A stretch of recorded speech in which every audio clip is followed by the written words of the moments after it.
রাজধানীর কাউরান বাজারে প্রথম আলোর পুড়িয়ে দেয়া ভবনে আয়োজিত বিশেষ প্রদর্শনী দেখতে বিকেলে সেখানে যান স্বরাষ্ট্র, পররাষ্ট্র ও তথ্য সহ সরকারের একাধিক মন্ত্রী ও প্রতিমন্ত্রী। ছিলেন প্রধানমন্ত্রীর একাধিক উপদেষ্টা ও সিনিয়র সাংবাদিকরা। ভবনটি ঘুরে দেখার পর স্বরাষ্ট্রমন্ত্রী আশ্বাস দেন ওই ঘটনার সুষ্ঠু তদন্তের। পররাষ্ট্রমন্ত্রী জানান, গণমাধ্যমের উপর এমন হামলায় বিশ্বে বাংলাদেশের ইমেজ ক্ষুণ্ণ হয়েছে। আমি তদন্তের অগ্রগতি কি সেটা জানতে চেয়েছি এবং আগামী 2 মাসের মধ্যে তদন্ত কার্যক্রম, সুষ্ঠু তদন্ত কার্যক্রম সমাপ্ত করে চার্জশিট দাখিলের জন্য নির্দেশনা দিয়েছে। প্রথম আলো এবং ডেইলি স্টারের ঘটনায় আমাকে স্থানীয় কূটনৈতিক মহলে এবং বিদেশে কথা শুনতে হয়েছে। আমাদের মাথা হেঁট হয়ে গেছে। আমরা আজকে একটা প্রতিজ্ঞা করতে পারি যে এই ধরনের ঘটনা আমাদের দেশে আর ঘটবে না।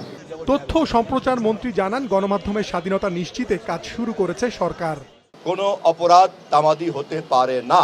সকল গণমাধ্যমের স্বাধীনতার ব্যাপারে তথ্যমন্ত্রী হিসাবে আমরা আমাদের তৎপরতা ইতিমধ্যেই শুরু করেছি। বিশেষ প্রদর্শনীটি পরিদর্শনে আসেন বিভিন্ন রাজনৈতিক দলের নেতারাও। আয়োজকরা জানান, অপচেষ্টা করে সত্য ও স্বাধীন সাংবাদিকতা বন্ধ করা যায় না, এই বার্তা দিতেই মূলত এই আয়োজন। মানুষ ঠিক করবে যে কারা কাদের জায়গা থেকে সঠিক জায়গায় রয়েছে, কারা ভুল জায়গায় রয়েছে। কিন্তু এই ধরনের আক্রমণ কখনোই আমরা আমাদের জায়গা থেকে প্রত্যাশা করি না। সাংবাদিকতাকে দমানো যায় না। স্বাধীন সাংবাদিকতা, তাদের যে কণ্ঠ, এইটা সবসময় অক্ষুণ্ণ থাকবে। আমরা সেই বার্তাটা দিতে চেয়েছি যে সাবাস বাংলাদেশ, এই পৃথিবী অবাক তাকিয়ে রয়, জ্বলে পুড়ে মরে ছারখার, তবু মাথা নোয়াবার নয়।